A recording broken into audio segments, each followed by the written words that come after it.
Hello, and welcome to the final week of Storied Arcs coverage of Die by Kieran Gillen and Stephanie Hans. I am your co-host, Mike.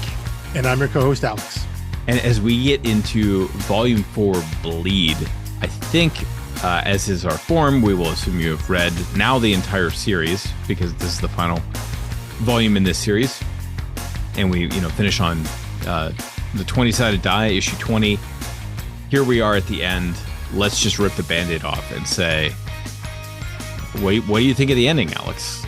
This is not your first time reading it. Yeah, I want to throw it back to you because, last week you talked a little, teased a little about how you thought the ending either might go or maybe what you might expect for this type of story, or what kind of ending would be fitting for these characters, when we reach a conclusion. So obviously I've already read this and so I already have my thoughts, and I've had them kind of solidified for a while now. But I'm curious as to you, as you read through it, first time through, going from where we finished things, at the end of Volume 3.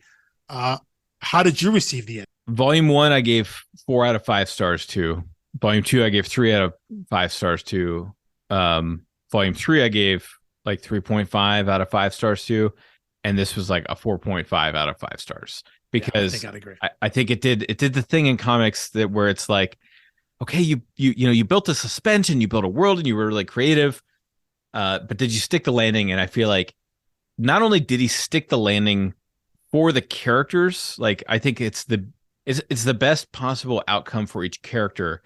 And I know that means it sounds like a funny thing to say when one of them dies, to say it's the best possible ending for that character, but where he got before his death was what his character's journey would be, whether he lived another 60 years or, another 2 pages. And so for Chuck, it was like Chuck became the best version of himself through this story. Well, and Chuck had a terminal illness anyway.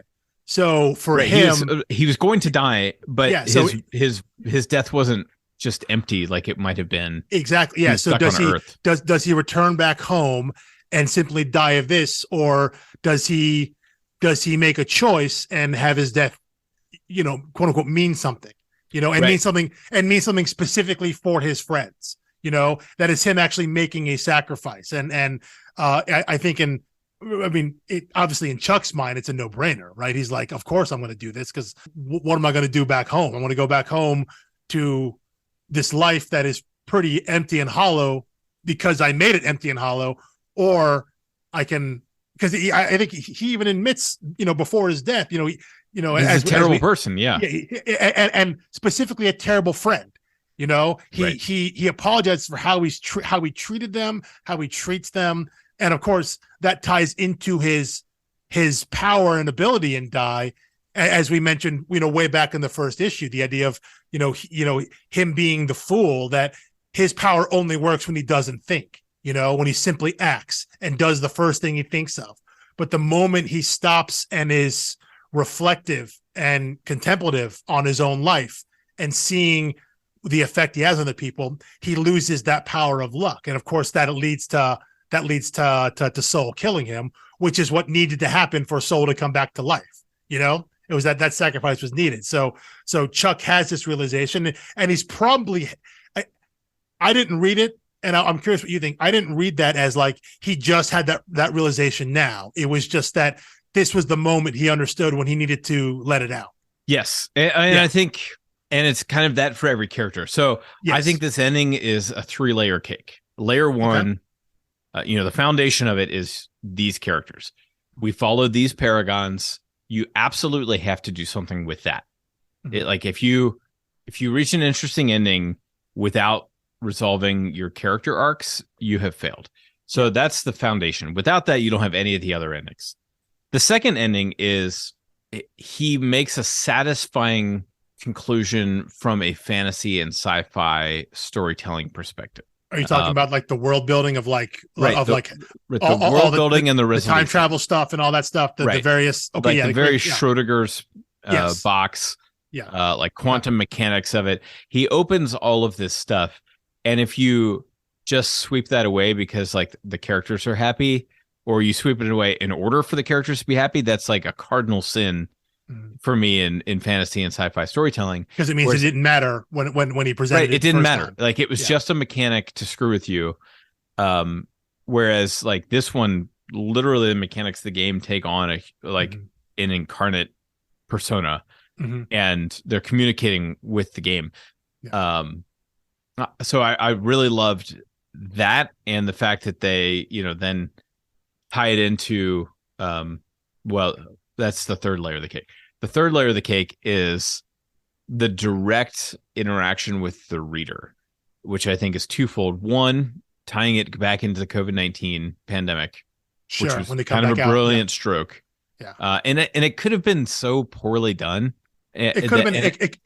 It could have felt really forced. If you told me in volume 1 that like, oh, when they come back out, it's going to be COVID-19, I would have rolled my eyes. Like it would have been like the Liz Lemon thing where you have to snap to like fix my eyes because I sensed that and I was curious how you were going to take that, because obviously we one thing we kept harping on, because it was so integral, especially in that first book, establishing that first book, was that time it passed in real time, so that's why there are years there. They go in the game the first time in 1991, they come out in 1993, they go back in 2018 when the book is being published, like all this. So they make it a point to put these years here and be very specific about it. So if you spend 2 years in Die Again starting in 2018, of course you're coming out in 2020.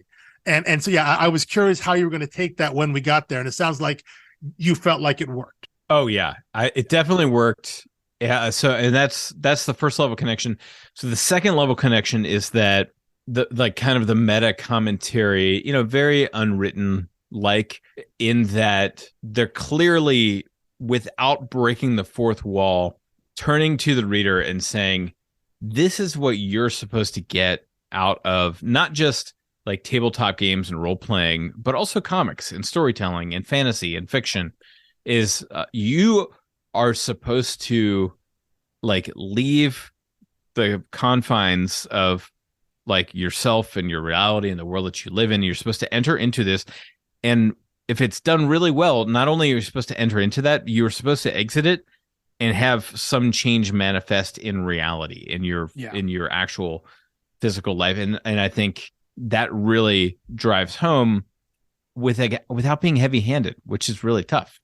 Well, and I think because I think maybe the quote you're talking about is one that I have written down. It's specific about role-playing games, about how I think it's Ash who's saying that they're conversations, right? And you should listen, you should pay attention to what you're telling the game and also what the game is telling you. And I think that is a stand-in for all stories, whether it's comics, whether it's prose, anything you're engaging with, is that, you leave something of yourself in the game, but you also take something new out of it. You're supposed to. I think that's what they're trying to say, that engaging with stories, engaging with fiction, whether it's role play, whether it's a game, whether it's something, whatever it is, there's an interaction, a transaction is happening there. It's not one way. You're not just taking the story, you're not just taking that in. If you're really engaged with it, if it's really hitting, you are giving something of yourself to it and then getting something back in return.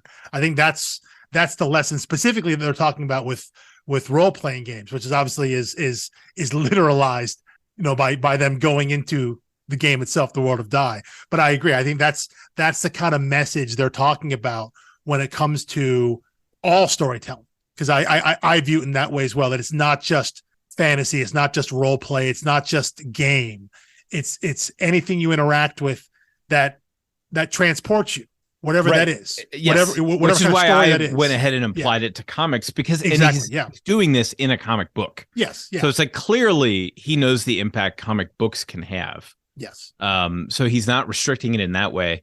And all I could think about was that it would be fun to challenge myself to do like D&D or an RPG at some point, because as I was reading this last book, I was like, God, I would be terrible at this.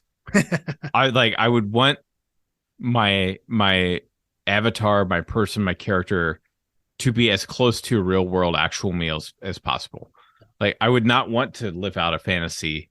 Um, Yet, when I see like a really great, when I see like a great Bond movie, I want to drive 5% more recklessly on the way home from the movie. Like, I want Oh, to like yeah. take some harder Oh, I turns mean, and like give it some more I, gas. I, Like, because you're I still living in the experience of yeah. what you just had. No, Like what I mean, Sam Mendes just gave me. when I mean, forget a Bond movie. When I leave a Fast and Furious movie, I mean, thankfully the close movie theater to me is very very close, so I'm not getting on the highway. But God help me if you are, like, you're going to look down and you're like, well, I'm going 105 right now. What the hell's going on? I was Well, yeah, those movies just make me want to go to space and then have a meal with my family. yeah. I mean, but But yeah, you get, but it is that immersive experience that you maybe you don't realize it, but it does have an effect on you because yeah, you're still thinking about it, and right. and Well, that's the kind of and thing, what and it doesn't matter what it is.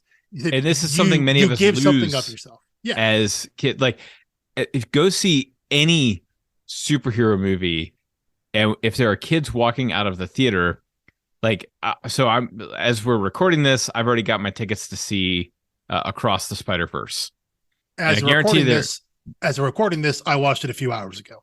Wow. Okay. Yeah, Um, and by the time you've heard this, yeah, you should have already seen it because what are you doing with your life? But absolutely. Yeah, um, but I assume when I see it Saturday at 11 a.m., there will be kids in the theater with me.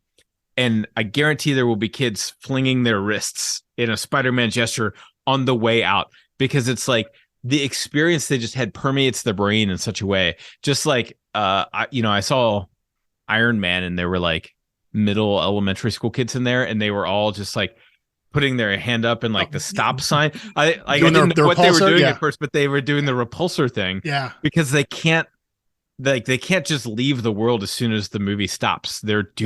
They're living into it.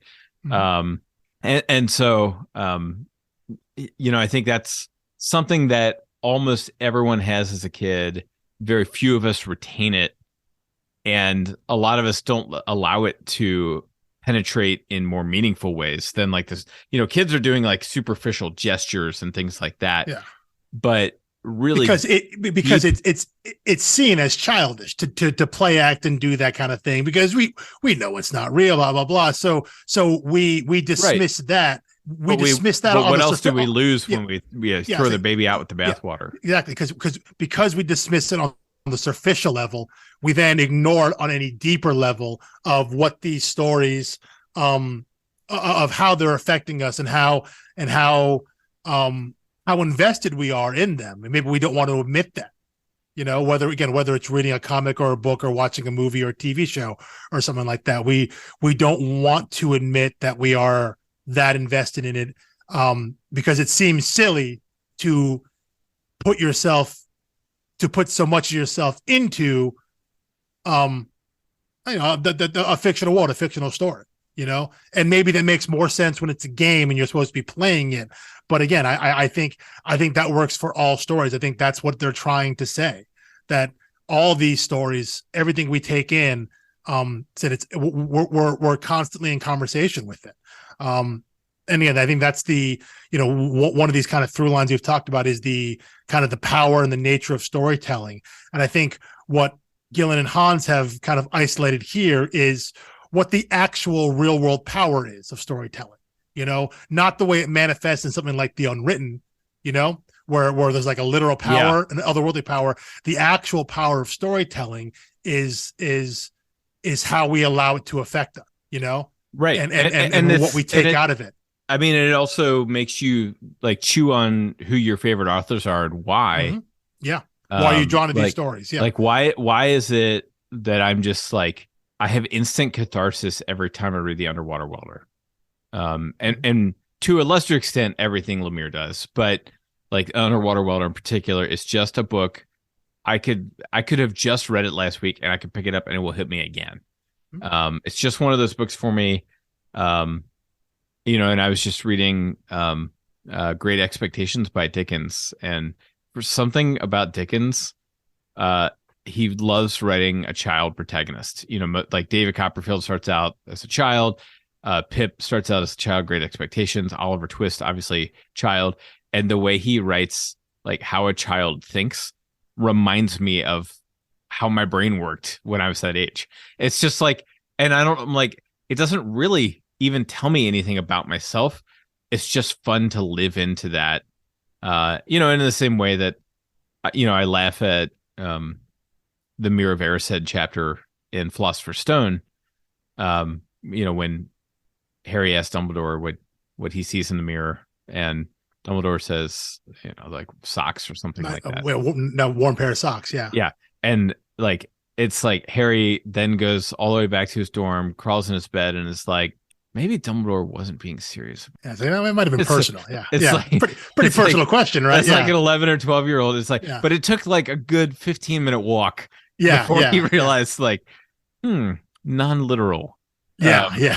Because there is just like, and I used to work with like middle school and high school students, and there is a developmental stage for children where sarcasm clicks.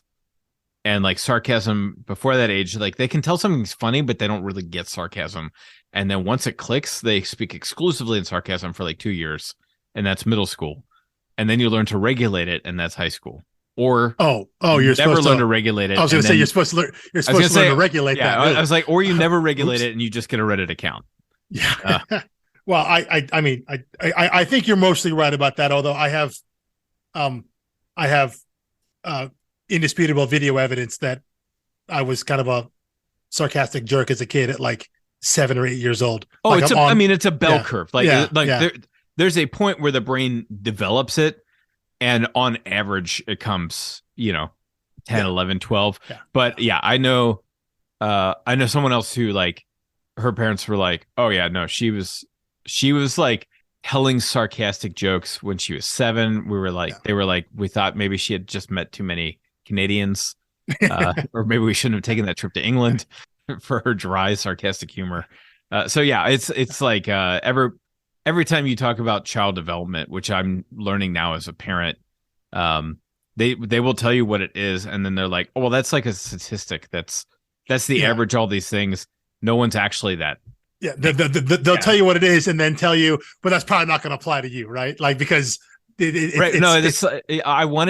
really wanted my daughter to be born in the same month as me. I don't know why. She was due like late August, and I looked it up, and I was like, okay, statistically, firstborn children arrive late. And I asked our doctor that, and the doctor was like, yes, that's true. Statistically, they're more likely to arrive late, but also statistically, they're more likely to arrive early. And she said, basically, the least likely date is the due date. Yeah. she's like, yeah, the majority are before and the majority are after. There's an extreme minority that it would be born on the due date. And I was like, okay, well, thanks a lot, science. Numbers never lie. I know. Well, you know what? Yeah. A C-section will cut through the numbers. It's a terrible pun. Whoa, yeah. Well, yeah, I didn't mean it as such, but yeah. See, you made it into a pun. Someone out there wash my hands of it. Someone out there would have heard that. If your wife listening, she would have heard that. I'm sure she wouldn't have thought it was unintentional. So that's true, and she would have groaned, which makes it a pun. Yeah. Congratulations. So anyway, so that's my 3-layer cake. It speaks directly to the audience without having to do like a Deadpool She-Hulk, like literally turns the camera and talk. It's like, if you missed what it's saying to you about this story and about these type of games, then you're too dense to read anything. And if you like are in it for the sci-fi fantasy, you're like, not as much, like, I don't really care about these characters, I don't feel attached to them, but like it's interesting to see H.P. Lovecraft and like holy Tolkien. Like there's a lot of Tolkien in this one. I have a bullet point that this is obviously we visited, quote unquote, not J.R.R. Tolkien, back in the first arc there, with the trench warfare, World War I quasi stuff there in that world. But the journey that they go on, that our paragons go on into the center of Die, there are so many overt Lord of the Rings references. That they're I mean, like, they're borderline groan worthy, I think, in terms of, like, yeah, I mean, I think it just shows, and I think this is probably like a British American distinction. I think it just shows the looming long shadow of Tolkien on British culture. Could be. And I think that's coming from Kieran Gillen and Mike Carey. Like, the fact that neither of them can write about fiction without Tolkien being invoked. It's like Godwin's Law, but for Tolkien instead of Hitler. Well, I mean, in the Unwritten, I mean, the way they wrote that, the way they, that was in the through the journaling, specifically mentioned that, like, Tolkien set the template. Like, he was basically like the first. He set the template for all the parts of what this questing story should be. Whether that's true or not, that's the way it's perceived, and that's the way it's presented in the Unwritten. And to Mike Carey's point, yes, whether it's true or not, if everyone believes it, now it's true. Exactly. Yeah, like, yeah. If he did it in such a way that everyone thinks he made it, then he made it. Like, what's the difference? Exactly.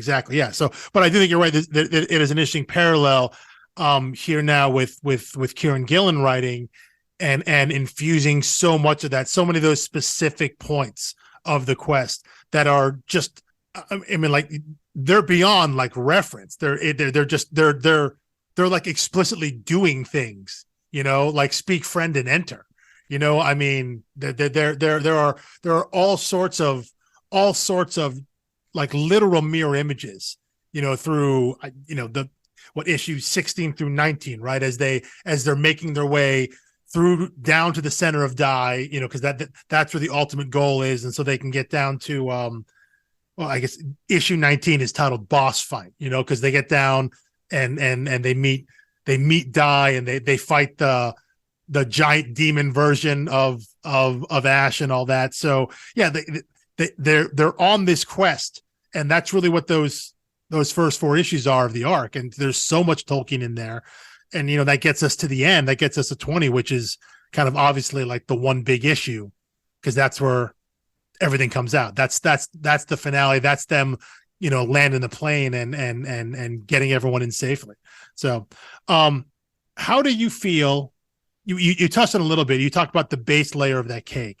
How do you feel about the specific character endings? Obviously, we talked about Chuck and the ending that he got, because his is he gets the noble sacrifice and he stays and Die.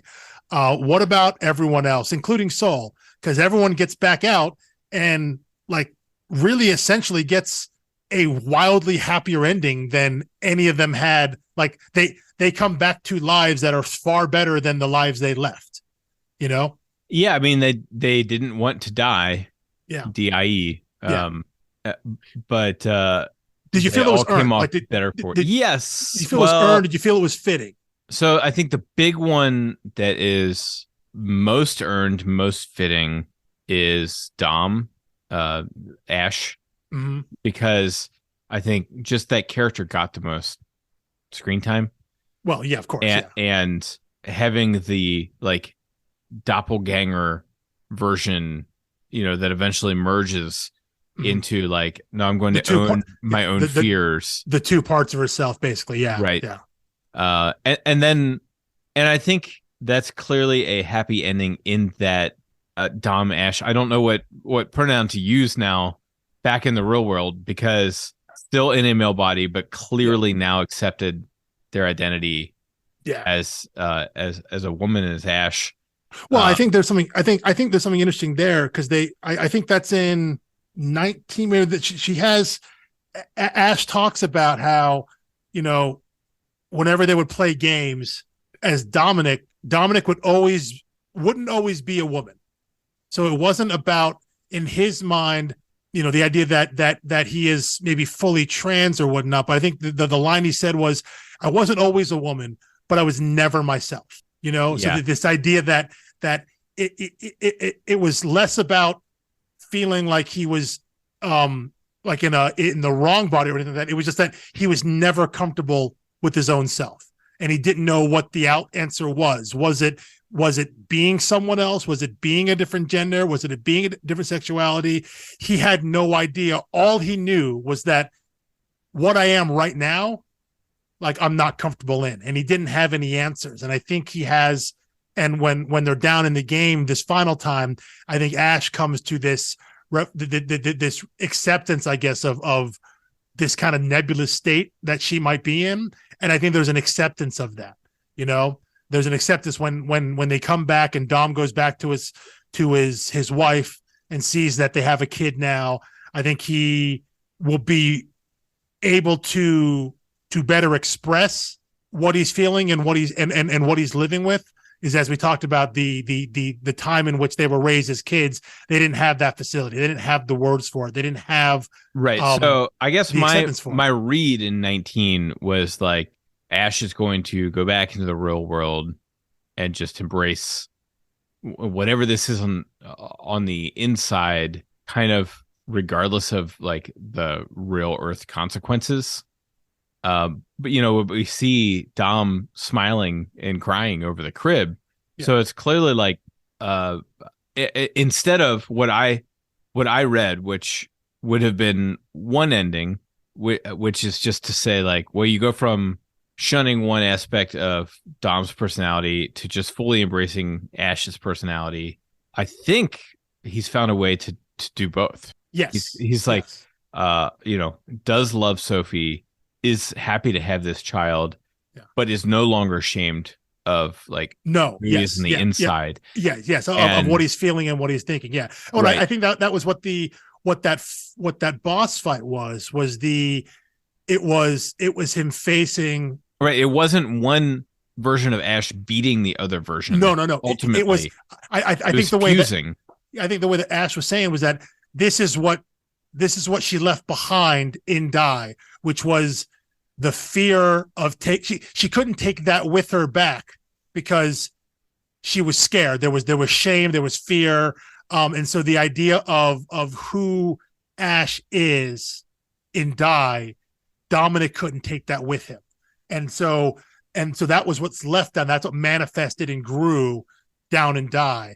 And they were able to merge that together. So when they reemerge back on Earth, Dom is a full, complete person now. That he has all of those fears, everything he left and died the first time, and he has all that with him now, and is now able to better deal with it and accept it, and be able to have that be part of his life now. Because for him, I think it's not about making an A or B choice. It's about understanding that there are multitudes, and he can be comfortable in life doing that, but that involves accepting it himself and then allowing others to accept it as well. Starting one would think specifically with his wife, being open with her about it and having a partner in that journey and having a partner in that decision, and not bottling it and repressing it like he had done for the previous 25 years. Yes. So, so that to me felt like the A plot, basically. Yeah. Well, again, Ash is our narrator all throughout. Dom's the narrator on Earth, and Ash is the narrator throughout our time in Die. So, they're obviously the main character. That's just how it is. Right.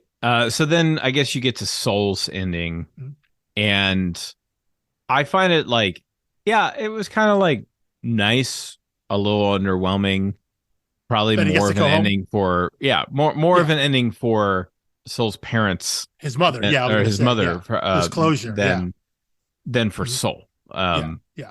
I mean, it's probably some relief to be back, but it's going to be a whole thing to learn how to navigate the world as an adult when you haven't been there since you were a kid and now you're blind. Mm-hmm.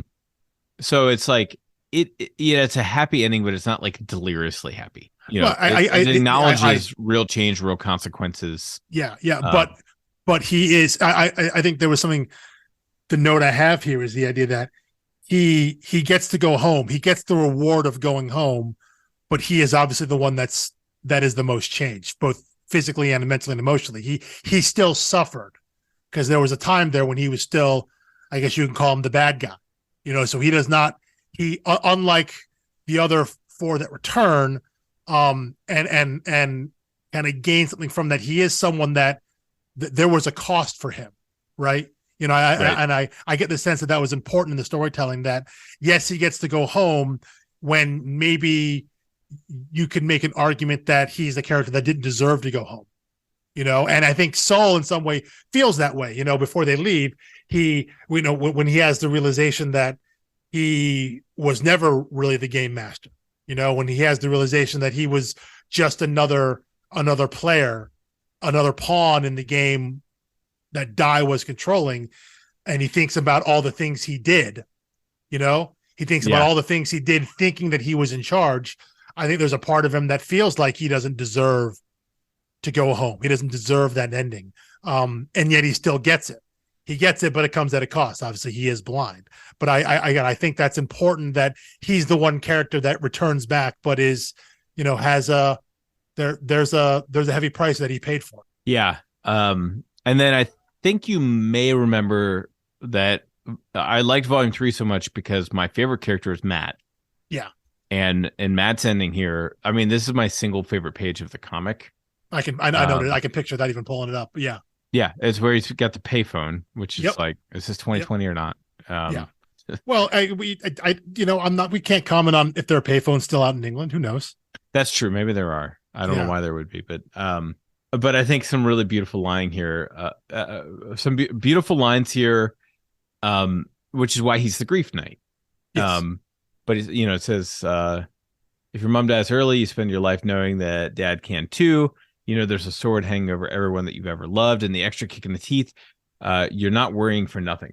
One day that phone will ring and the blade will run right through you, and you were always waiting. It is there. It's hard to let go of that. But simultaneously, depression is a liar, and so is its mistress, woe. And that's where he needs to get, because like the top of the page, I'm like, yeah, no, I totally agree about that. I do think about that all the time. And I frequently forget that depression is a liar. It's like, it's not without its rationale. Like that's how smart people get depressed, is that it's, you make reasonable arguments, but there are things that weigh against those that you're not calculating. Yeah. And, and to see him like have this breakdown and just embrace his father's, Oh no, that's my favorite page. That 2-page right there, when he runs the phone and you see him, he's clearly, he's kind of hunched over and he's obviously crying, and we don't know at that point, because we have this belief that his father has died, but obviously we find out that Mistress Woe was just kind of messing with him and lying, because she wanted to play with them and have him feel that emotion, have him feel that grief, have him feel that rage. But no, that's a beautiful page with, I agree, just an absolutely beautiful message. And I really, really loves Matt's ending, that there is this, that he was able to get that kind of catharsis, that he was able to get that relief, for a character who's, again, his whole ethos is he has to suffer in some way in order to have power and die. Right. He has to relive these things. He has to tap into that. He has to fuel that depression for the grief sword to work. It said he's a knight. He's like this emotion knight, and the one he picked up was grief. Why was it grief? Because that's the strongest emotion for him. That's the dominant. That depression is the dominant force in his that's life. Like and his saying, mindset. why was Chuck the fool? It's because he's the most foolish. Yeah, It's his default position. Yeah. So he has to use that in order to have power and die, and for him to come back out and to actually have some understanding there, and get to what you assume is a better place for him, and how he approaches his mental health, how he approaches his life, and to get that moment with his father when he thought that he wouldn't have that again.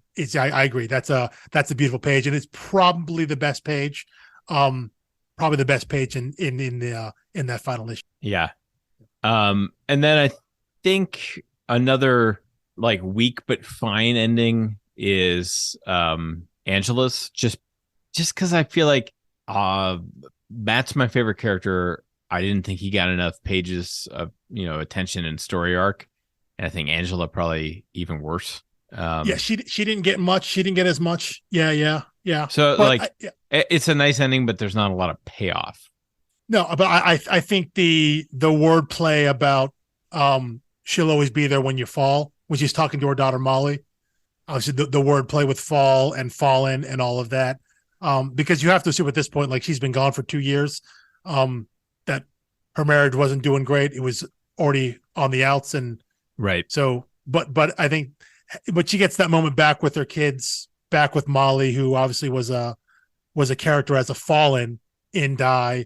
Her getting that moment, and I think this just that commitment, I guess, right there is what she gets. That no matter what happens, that she has this renewed commitment to being there and supporting her daughters, whatever they go through in life. And I do agree. I do think she got probably the least amount of kind of screen time, or page tied with her in the last Paragon here. And Izzy, Izzy got a lot of page time, but she didn't get a lot of character time. Yes. Yeah. No, that's a good distinction. Yeah. She got more, Izzy felt more present, but I still don't really remember what's going on with Izzy in the first issue. Because she got more page time because she was more integral to the plot because of her ability of calling in favors to the gods. So she was used a lot and she had a lot to do. But yeah, her character wise, she didn't get a whole bunch. I think, again, we see her as a kid and obviously has a lot of issues, a lot of homophobic, maybe transphobic, whatever it is she was dealing with as a child. Didn't make Dom's life very easy on Earth, and didn't make Ash's life any easier in Die. So she's had some character growth there, but that was just from kind of growing up and being an adult. And her ending is kind of like, she doesn't have a house anymore. She going to spend some time alone, time to write, maybe a little more, contemplative for her. She didn't get much there as an ending, but I think she's portrayed as being content though, Right. I think she's content to, maybe she needs to spend some time on herself. I think the line they have is she thinks about maybe she's gonna start writing again. Maybe that was something she wanted to do and right. never got around to. Life kind of beat her down. So now she feels she has an opportunity to follow something that she maybe always wanted to do, but didn't maybe think there was any time for anymore. Yeah. So, I mean, for the number of characters you have and the number of issues you're doing it, I think that's about as well as you can do in terms of character development.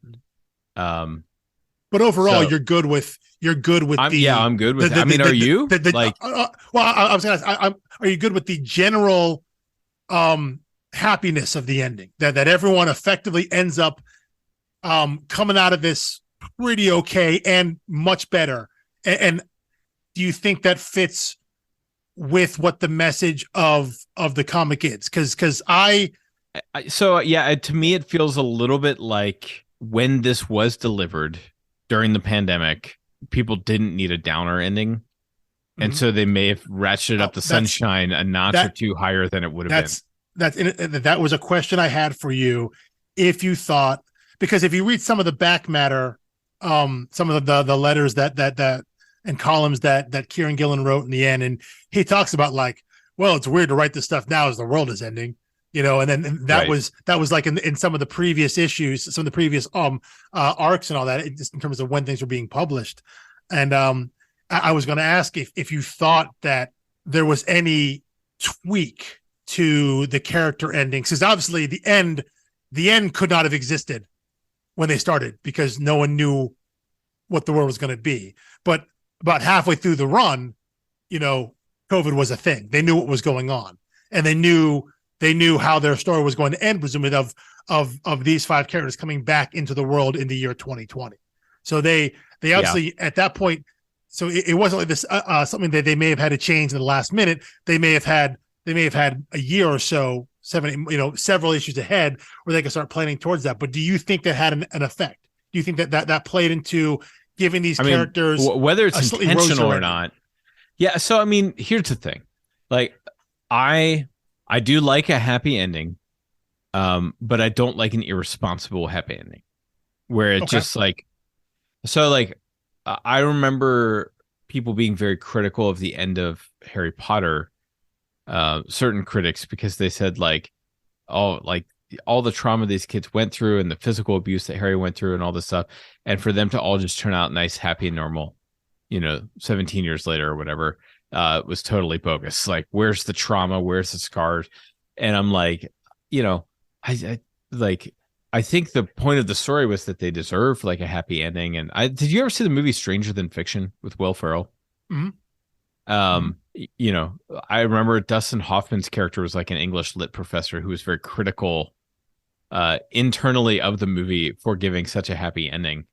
And, he was like, you had this character that was willing to sacrifice himself for a good story. And then the writer, she says, like, but it just occurred to me that maybe that's the very type of character that's worth keeping alive.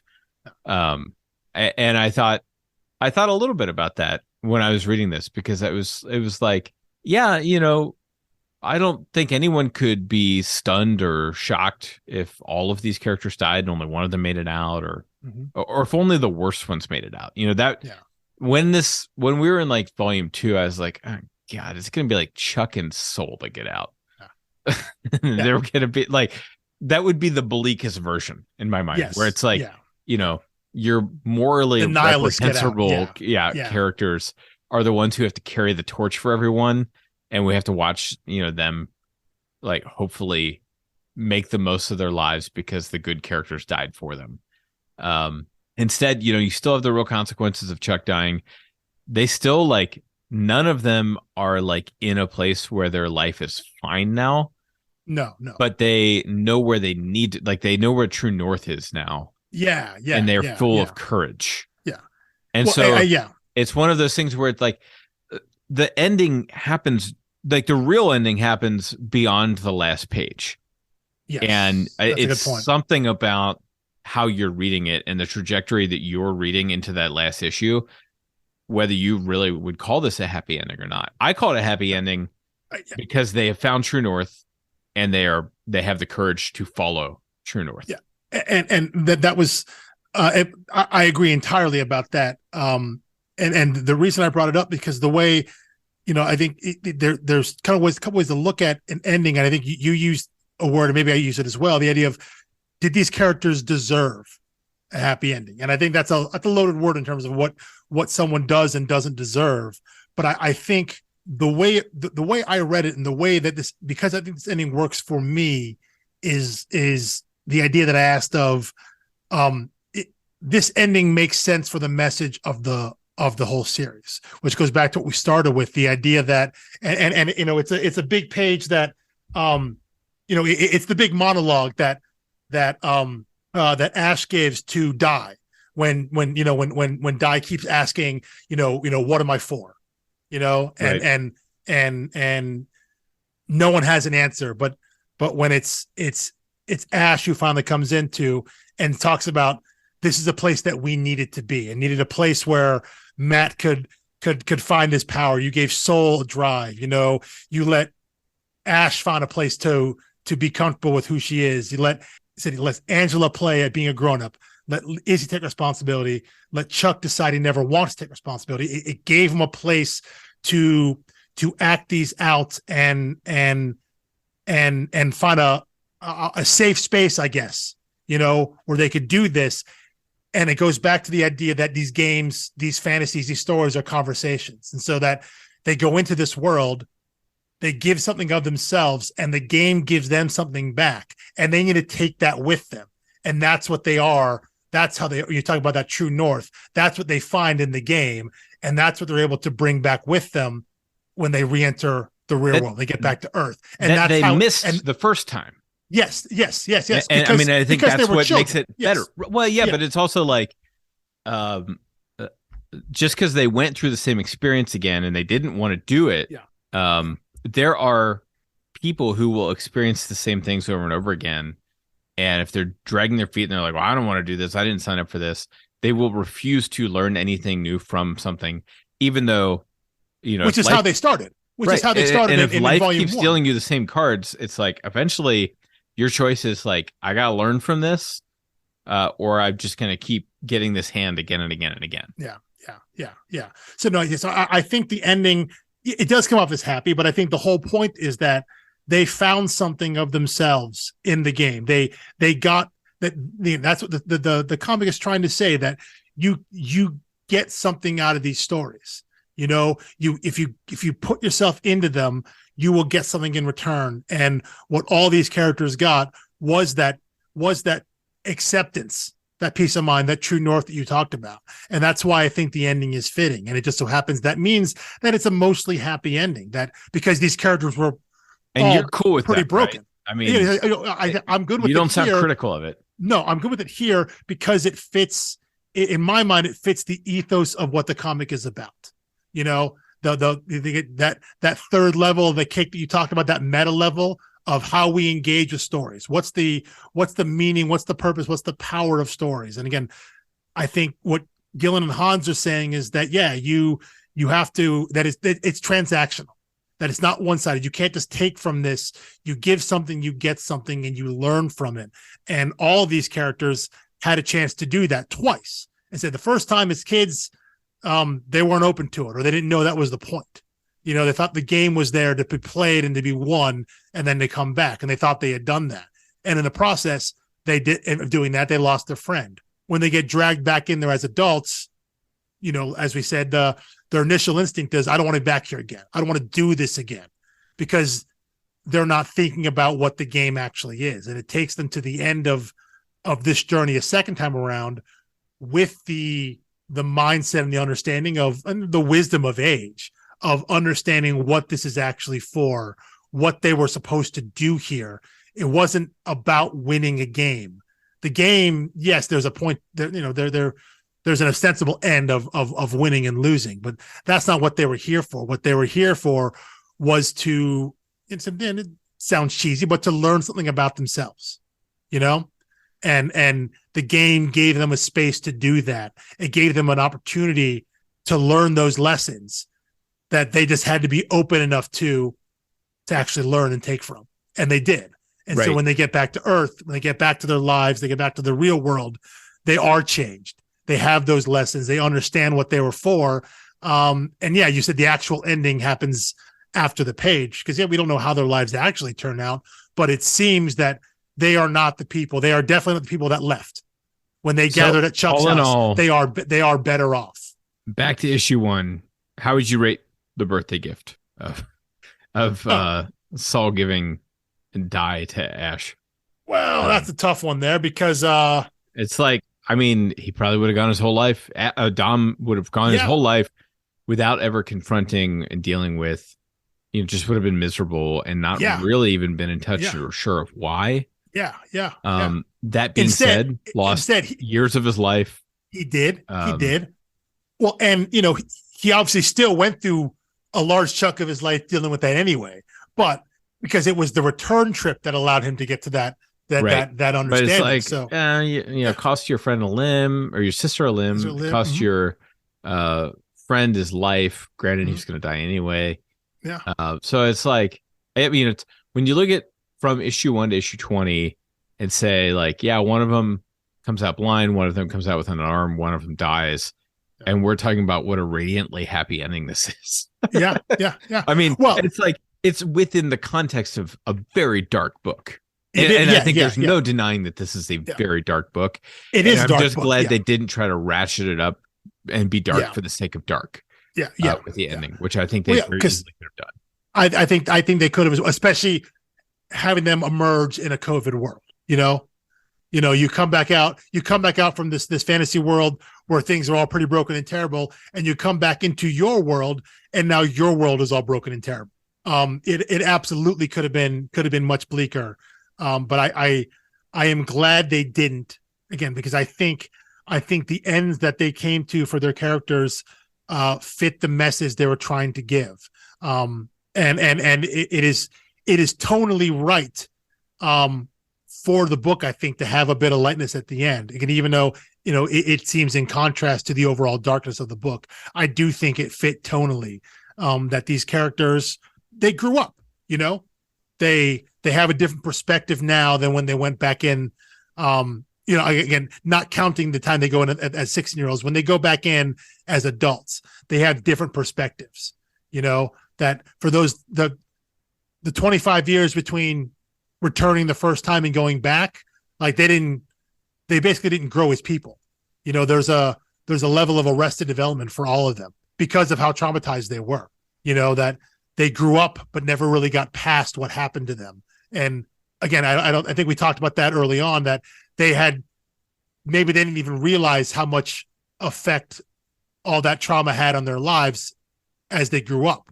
But it's clear when they look back, like, oh yes, everything that they did, all of that was heavily influenced by this wildly traumatic experience of going to die as kids, and they never got past it. They didn't have the ability, they didn't have the facility to deal with it. Obviously, they couldn't talk about it. There was the spell in place, the gauge was in place, but they could never confront it and never got past it. And by going back in and being more open and more receptive, probably just because of age, again, I think it makes sense that the characters would go on that journey, because if they didn't, then it's all for nothing. If they come out and it's not that their lives are perfect, their lives are still difficult, but they are changed, they are better people. And if they weren't, I think it feels all for naught. Yeah. So so that's my thoughts about the ending.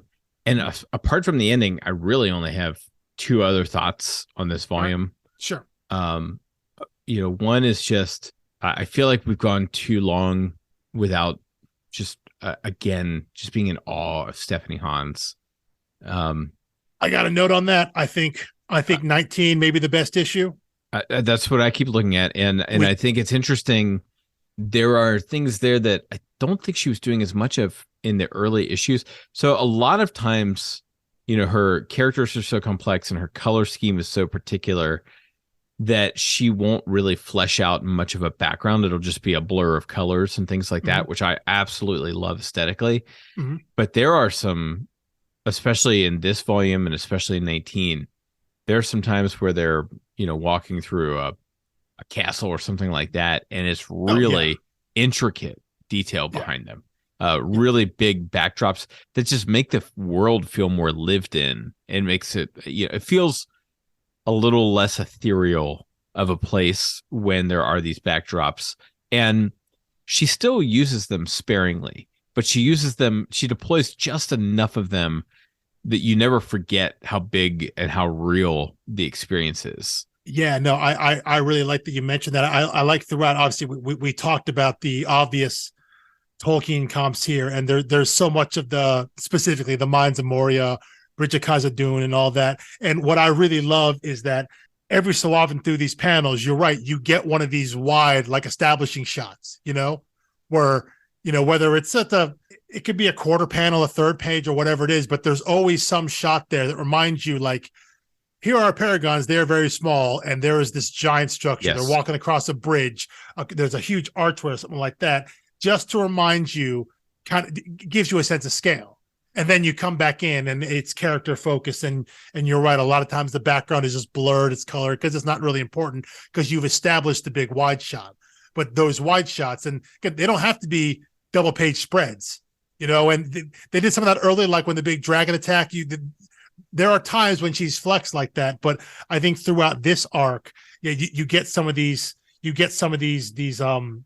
smaller moments, like half page, quarter page, third page panels, where she puts so much in there because we've zoomed out of the world.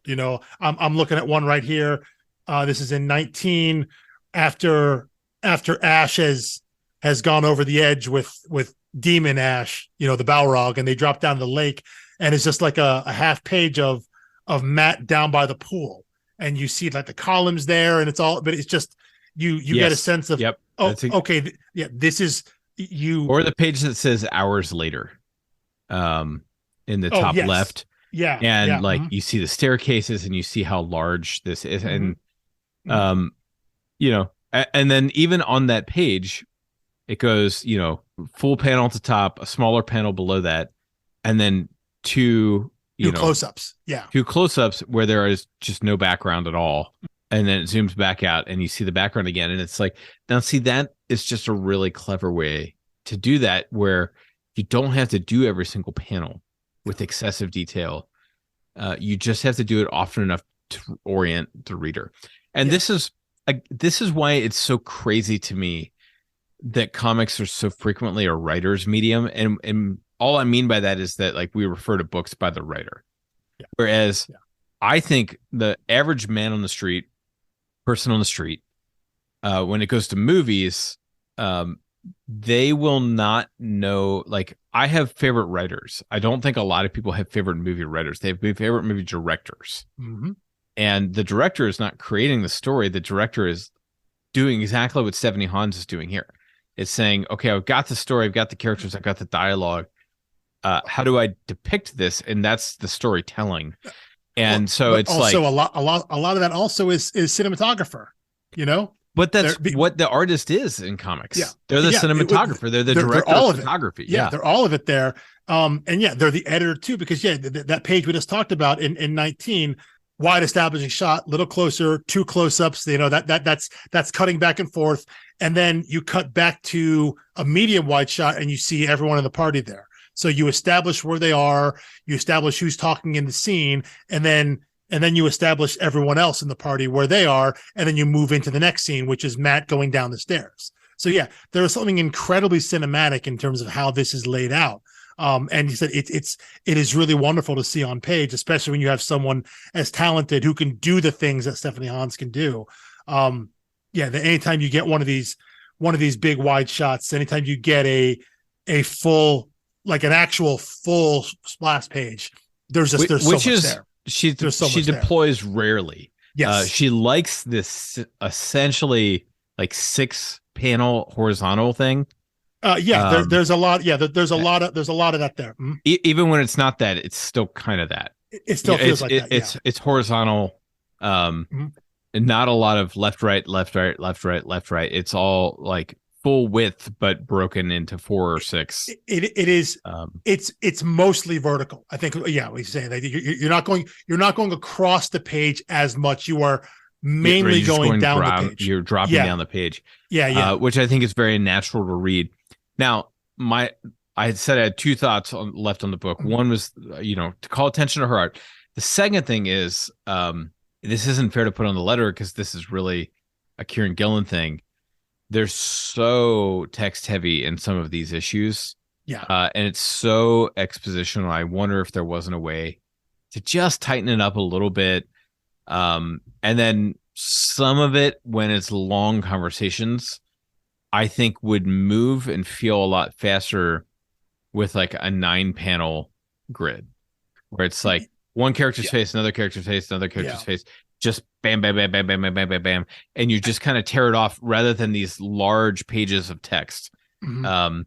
That being said, I had that suggestion, I had that thought as I was reading, and I was like, but some of these are so expositional that they are large monologues, and it just wouldn't work in a 9-panel thing. Yeah. And I don't think Stephanie Hans should have to compromise her vision of doing I think I said 6-panel before. It's 5. It's frequent with 4 or 5 horizontal panels that, just move vertically down. I don't think she should have to compromise how she envisions it to accommodate some of the word burgers that are coming. And I actually wonder about that sometimes, especially because I think the monologues in specific, there's a lot of, especially in this arc, there's a lot of just people talking to each other, and large text bubble, back and forth. You can do things with that in terms of how you move across the panel, but when it's just one person, like obviously I mentioned that final monologue that Ash gives, which is the big why am I here thing. I think there's only so much you can do with that when it's just a huge honking block of text, Yeah, I mean, the one that I'm thinking of, and this is probably just because we happened to be talking about it before we started recording, but the book 80 After Death, Scott Snyder and Jeff Sure. Lemire, there were pages that and I believe the typeface in that was like a typewriter font Yes. for narration. Yeah. There would be like a full page of text that's just like Jeff Lemire would do like a watercolor background, but it was like F it, I'm not going to do art here. Like, this is like, it's so much text. Just give them a text page, and then we'll get back into dialogue and things like that. Yeah, but and I'm like, I kind of wonder if she didn't have the freedom to do that, or if she wasn't inclined to do that, because some of these are literally a full page of text. Yeah, but also, I don't think that kind of style would fit with what they're doing here. Like, it wouldn't fit stylistically to have that. I agree with that, but I also think looking at a page and seeing the majority of the page was done by the letterer is kind of a bummer for me in a visual medium. Yeah, I guess, but I mean, I can and that's the half there. star, by the way. That's why I'm at 4.5. It was like, I just thought some of this was a little too wordy and a little bit of like Occam's razor to the dialogue. I guess trim it down a little bit. Yeah, I didn't bump on that. I think because, for me, I think because the substance of what is being said, especially in this last arc, I know. I think it's so like, good. I don't know what I would cut. Like, I'm not. Yeah. It's easy to Monday morning quarterback when I'm like, yeah. Well, I loved the world building, and what I'm complaining about would, like, if they accommodated me, they would cut back on the world building, and they'd be like, I wish I would have done more world building. Like, you, or you lose some of the character of realizations. In the back and forth there, you would lose those interactions. Right, well, that, and I'm complaining about, like Izzy and Angela not getting enough stuff, and it's like, well, how much less would they have if they accommodated my hey, why? What's with all this text here? Yeah, and I think for me, that's something like that.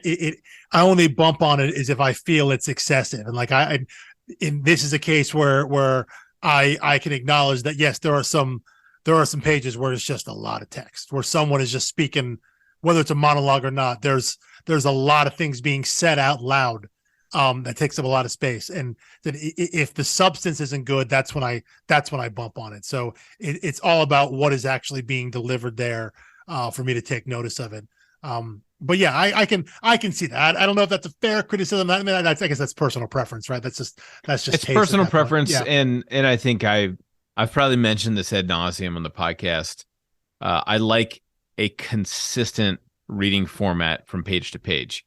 I like it to be similar to when I'm reading on my Kindle, like just a book, and there will be roughly the same number of words on each page when you're reading them. And when you're reading a comic, and sometimes it's like action with like 4 words per page, and then you flip the page and all of a sudden you're stuck there for 5 minutes, twisting it and reading in a circle, and there's all these word balloons and things like that. See, I know people deliver like as consistent of a pace as I would want, and I know that's a pet peeve for you. I mean, for me, that's something that I personally love. I love that. I've never heard anyone else make the complaint that I'm making. I talk to people about it. I'm like, and I think most people just kind of look at me like, dude, that's comics. Yeah, and I think that's the strength of the medium, that you can go 4, 5, 6 pages of just of like wordless action, where you can spend as little or as long as you want staring at the pages and the panels to see what's there, and then you can turn the page, and then it can be all text heavy, whether it's spoken, whether it's inner monologue, whatever it is. And maybe they do something crazy with the lettering and the paneling and the panel order and all that stuff. I like that. I love that surprise. I love when creators, and to be clear, they play and toy with the medium. I think you understand this, but to be clear, I don't care if the whole thing is a slow read, like the seeds, where like you had to spend time on every single page in that book. There was no skimming, fast flipping, and that didn't bother me at all. It's not about length; it's about relative length, page to page, right? That's what you're talking about. Yeah, it's about like, oh, I'm feeling some momentum, and then it's very similar to like when like what I bumped on in like the fourth John Wick movie was that instead of weaving action and exposition together, it was here's 30 minutes of action, Yeah. here's 15 minutes of just talking. Yeah. And then another 30 minutes of action and another 15 minutes of just talking. It was like such an uneven feeling. And I would like to smooth that out a little bit. Well, and again, I think you can make an argument, not speaking for any creator, but you can make an argument. I think that that's the intention. The point is to start and stop. They want you to feel that. They want you to have that roller coaster.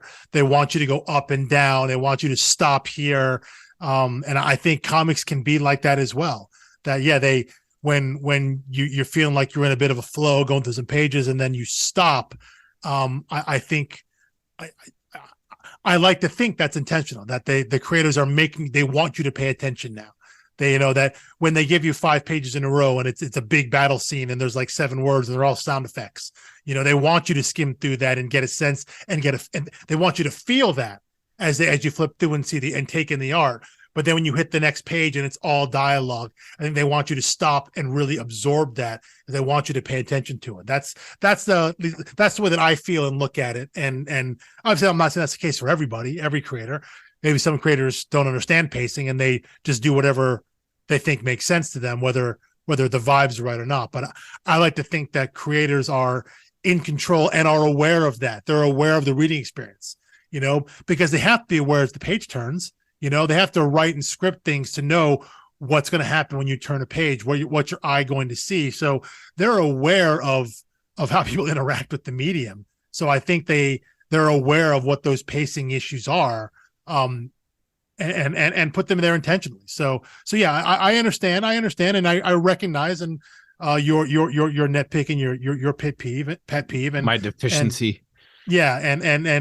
And want to let you know that you're perfectly acceptable to have that thought and opinion, even if you might be wrong and you might be the only person in the world who thinks that way. But it's a valid point to put out there. I'm pretty sure that I'm like, on an objective level, I'm pretty sure I'm wrong about it. I just have this fantasy. And like reading manga, for instance, I found that manga has much more of that vibe that I'm describing. Like there's wordy manga that, you're just reading a lot of words. And then there's like conversational kind of action oriented manga comics that just keep you moving at a consistent pace. And when you start reading, you're just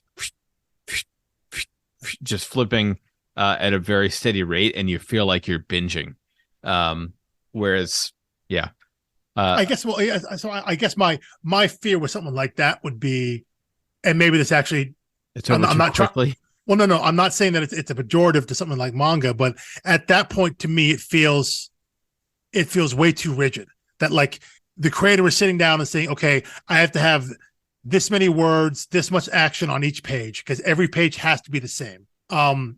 It's rigid in the same way that writing haiku is rigid, where it's like, yeah, you can say anything you want to say as long as it's 5 syllables, 7 syllables, 5 syllables. It's it's a structure where you have to create art within that structure, within the confines. I guess that's a fair. That's a fair rebuttal. That's a fair rebuttal. Whereas, there's also free form poetry. Yeah. And that's, more what comics are, where it's like, it's like free form poetry slam, where this line will have 3 words in it and the next one will be a 15-minute story. Yeah. And, it just is what it is. Yeah. I just think comics are the only, I read a lot of fiction, I read nonfiction, I read manga, and I read comics. And the only thing where I'm not flipping pages at the same speed for an hour when I sit down to read is comics. Yeah. And I think that's why it's noticeable to me. And that doesn't mean it's good or bad. It just means it always stands out to me. Yeah. Well, and I am someone who would argue that's in the plus column. That's an asset to what comics are, because and there are definitely times when it's been an asset. Yeah, because you don't know what to expect. You can get any kind of story in any kind of manner. So yeah, I I see that as a significant positive to the art form. Yeah, I can't argue against it, and generally here it was well deployed. I I think definitely so. think we've read, of the books we've read in our first year of the podcast, I think Brian K. Vaughan is someone who almost never bogs you down with a page of exposition. Whether you're reading He Saga or Paper Girls or what, he like is that he's has that reading clip probably that least is my super yeah. comfortable for me. He's he's probably the closest in today's. Well, I got to tell you another one that I he's think really consistent. hits my consistency is Tom King, and I know he's a favorite of yours. Well, I think the difference there is that you could get some books. I guess because you don't care about what the actual length is, how long you spend on the page. You just want an even set of time, right? Yeah. So King can be like very Vision wordy or is very all or very quick. terse. His Batman was very sparse. And but if you generally read speaking, but if you read Supergirl Woman of Tomorrow, there is Mr. Miracle. Yeah, there's like 1,000 words on each page. And Mr. Miracle, you have to chew on a lot too. Yeah. So I guess there is. So anyway, there's that. Yeah. Lemire is another one who is sparse with words. You're very rarely stuck reading for a long time in a Lemire book. Yeah. Whether he's writing or illustrating. The AD stuff was really that was probably the Scott Snyder influence for those text pages. Yeah, I mean those are Snyder's words, but So. And then I thought generally Mike Carey just opted for a lot of text on every single page. And you really got your money's worth out of every single issue you bought, especially since I bought them all in the dollar bin. But that's neither here nor there. But you remember my main complaint in that series was like the full splash pages of like emails and blogs and things like that. Yes, where it's just like the screenshots of websites and things overload. Like that. Yeah. And it was just like his script for this page must have been 3 or 4 pages long. I was like, I'm not reading all that. I guarantee when I reread it, I'll be skimming some of the dialogue, but I'll be diving deeper into the Easter eggs and the nuggets that are in there. Exactly. Yeah. Cause you can be less focused on the story because you know where it's going. So, but no, I think overall when it comes to Die, I think because you have art like Stephanie Hans's, it's so very specific in terms of, and especially what she was doing here with the color palette, kind of the limited color palette, only working with like 5 colors at a time per like block in issues. And really leaning into that, there is a sense of maybe you want to lean more into the art and let that speak. And maybe be a little more sparse on the dialogue. But I think in this case, you needed it because Gillen's characters, they like to monologue. They do that a lot. And there's ample time throughout all of Die. I was gonna say for all characters, it was really mostly Ash, who just gets to just have 2 or 3 pages to themselves and speak, you know?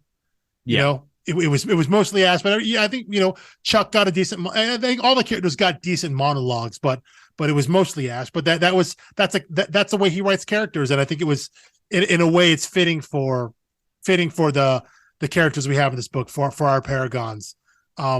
Maybe being a little self-involved, little self-focused. That everything I'm saying is the most important thing that needs to be said.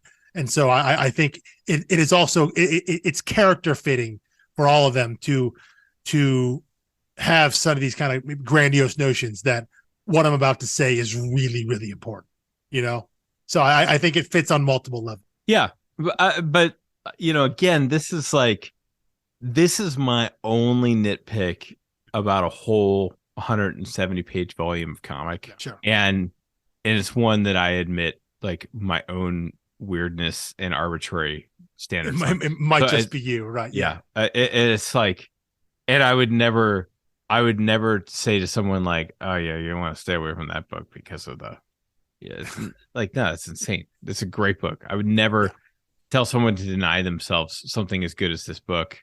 Yeah. Over something as trivial as that. I might just warn them like, hey, you know, when I read volume 2, I thought, hey, that's pretty exposition heavy, but that's what a volume 2 in a 4 volume series is. You know, it's going to be the world building. So in number 2, they establish all this fantasy stuff, and it's like, okay. And then number 3, they get into a lot of exposition about like the sci-fi dimension of it, of like, you know, the time travel and the causality and the quantum mechanics. And then in volume 4, they managed to get into more exposition on like explaining the world with H.G. Wells and Tolkien and all this. And it's like, at what point will you be satisfied with the amount of exposition and world building you've done for a 20 issue series? There's a lot there. There's a lot. You get a lot of info. Basically, my only complaint. No. And it's like, yeah, if that's your complaint, it's pretty great. You're probably doing pretty. You're doing pretty good. I agree. You're doing 4.5 out of 5 stars. That's my final rating. I don't know how, like, I know you don't even read reviews of like movies and stuff like that. No. If you had to rate this one out of 5 or 10 stars, this volume in this series, how would you?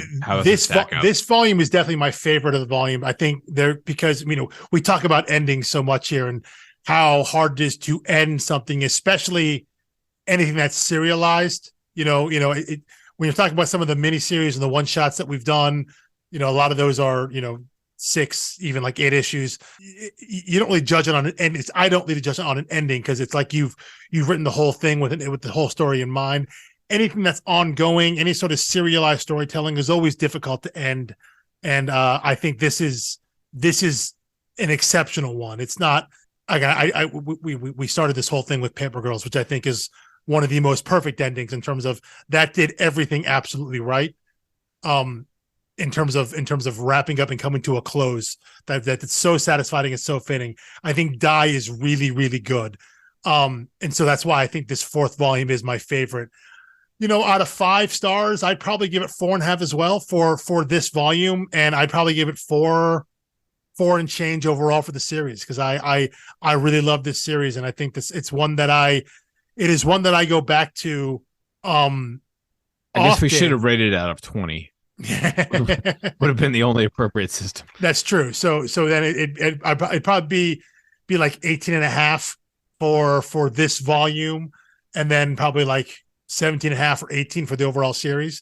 Because again, this is a series I return to often, and a number of times since it's ended, and it's only ended about 2 years ago now. But I've returned to it multiple times for different reasons each time. Sometimes it is. I don't read a single word. Sometimes I've gone back and have just focused on the art, focused on the colors, the use, everything about it that Stephanie Hans has done. And then I was going to say, and sometimes you're going through it because you're going to see Stephanie Hans in an expo, and you got to figure out what to get signed. Well, no, for me, that's easy. I grab. I'm a grab number 1 person, or if there's a cover that I just love from a series, but I'm already going to know that. If not, I default to number 1. I'm that person, not because it has value or whatnot, because this is the first issue. This is what started for me. So I'm going with that. But there's no shame in being a comic fan who's obsessed with number 1s. Yeah, we are all guilty of it. Yeah.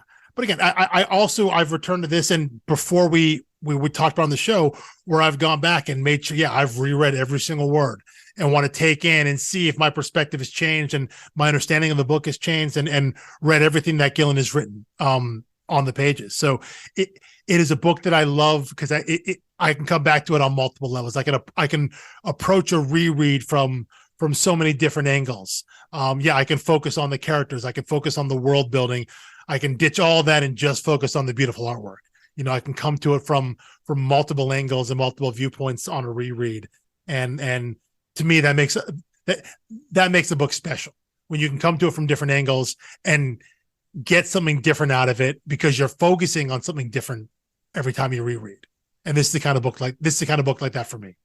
Yeah. Well, with the 3-layer cake that I observed this time may end up being a 4, 5, 6, or 7-layer cake upon reread. Exactly. But again, those layers, each volume drew a new curve. Yeah. But those volumes you talked about exactly are the things that I'm saying when I go back and look at it. Sometimes I'm just focusing on the characters. I want to connect with them and see where they are in their lives. Because again, age-wise, I'm pretty damn close to where they are as adults.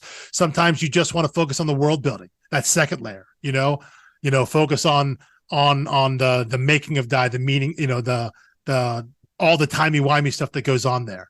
And then sometimes it's that third layer, that little more ethereal, nebulous layer, that meta layer of what is the meaning of stories and gameplay and role playing? What do we find ourselves? Why do we find ourselves in these stories, and what do we take away from that? So there's all kinds of levels, and when a book has that, it's well suited for a reread. Come back to it once a year, every other year, or something like that. As you age, you're going to find something different out of it, and I love books like that. Yeah, I mean that's hopefully the bar for everything we cover on the podcast. I'd hope so. Yeah. And I think so far I would stand by that, because yeah, I think so. Yeah. There are I'm just thinking through. I'm like, Paper Girls. That was my third time reading it when we did it. Mm-hmm. Got new stuff out of it each time. Mm-hmm. Grass Kings, I had a totally different take on it second time I read it. Mm-hmm. Kill or Be Killed, I'm going to return to this year, but that was my first time through it. You talk about Underwater Welders, a book that you can go back to it all the time. I can go back to it 48 hours later, and it'll hit me again.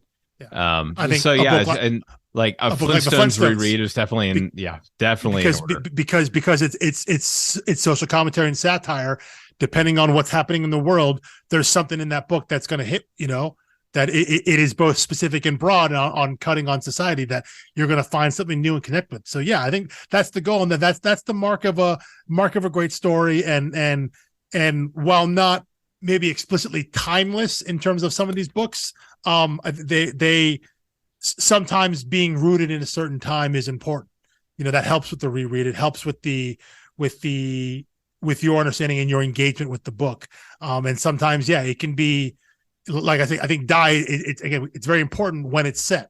And so in 5, 10, 15 years, you read it back, it is important. Those years are important because what's going on in the world, what the world was like, in what society was like in that part of the world, all factors into how these characters act, how they respond to things, how they respond to their circumstances and to their life. All that's very important. And you can revisit that at different times in your life and different times in society. I think you read a book, again, like Flintstones, because it's set in the quote unquote Stone Age. Anytime you read that, those stories are timeless because it's making fun of our modern day world, but you're always going to find something to dig into. And so those are the stories that are worthwhile to reread and revisit.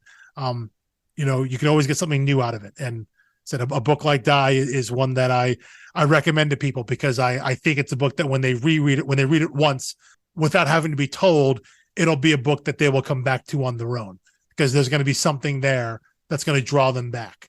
There's going to be something there that they connect with, because I think the story is that good. Yeah. 100%. Thank you all for listening and for reading along.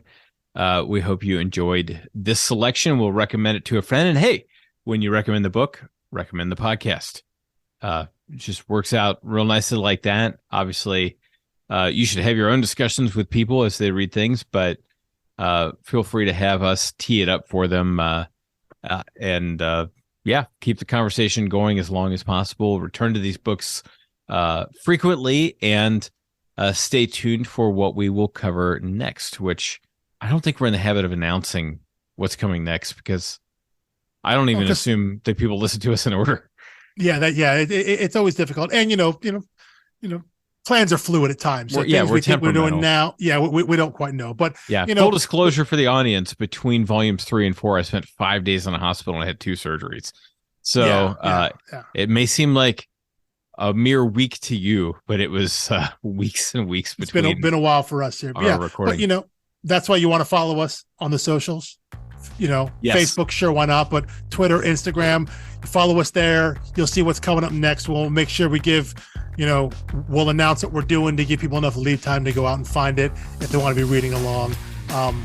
Be sure to follow us there at Storied Arcs. StoriedArcs.com is our website. keep the conversation going there, and said be there for updates.